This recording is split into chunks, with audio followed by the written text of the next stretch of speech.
I did not enter the power ministry by choice. I entered the power ministry without even knowing I was in it. Because I was contesting adversity. When adversity comes, contest it. Do not surrender yourself to adversity. Because God is also there to hijack it and to use it. I was in the final year in the university. My parents did not send me to school on time because I came from the royal house. And my parents told me that if they send me to school, the teachers will beat me. So they kept me in the house till I was old. And one way or the other, my mother begged my dad, begged me to. I also wanted to go to school. Eventually, I found myself in the university.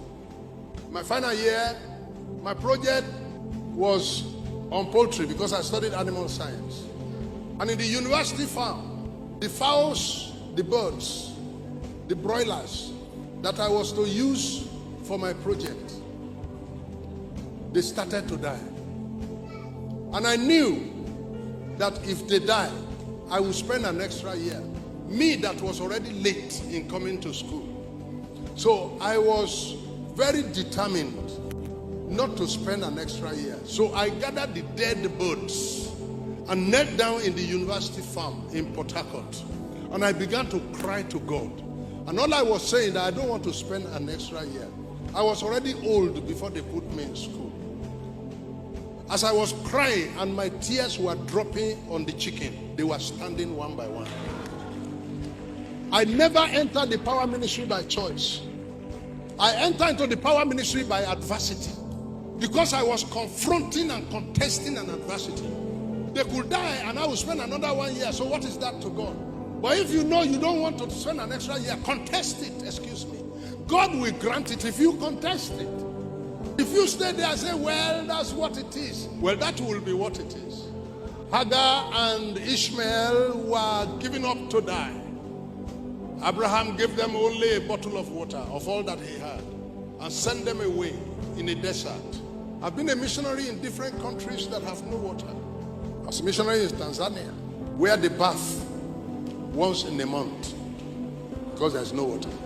And when you give a bottle of water to a mother and her son for a lifetime and a loaf of bread and you send them, because the world have coined out very offensive languages and description of human circumstances. When you look at a person like Hagar and call her a single mother, who made her a single mother? And then throw her into the bush. That error is what the world is facing today, trying to manage it. I wish Ishmael grew up in a house. If you grew up in a house, you have home training. But he grew up in the wild. That's why the Bible says he will be a wild man. Those generations of human beings till today, they grow up in the wild. They're in the wild, they're in the bush. And have become a nuisance to the rest of us. It's been long. The Bible says that the water finished. It will finish when you give a bottle to two people for life of all that Abraham had. The Bible says that the woman kept the boy somewhere and said, let me not see the death of my son.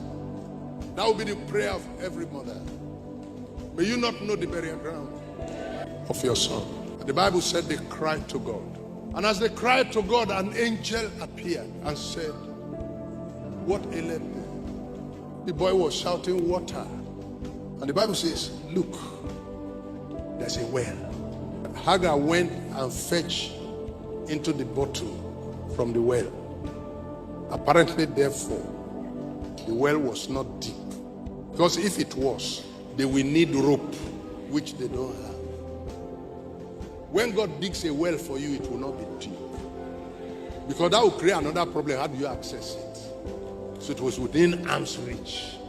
Abraham gave them a bottle. God gave them a well. But that is down to the fact that they contested the adversity. Contest the adversity. Your adversity can become a university. Some other people come to learn from it. Convert your adversity to a learning curve. Contest adversity.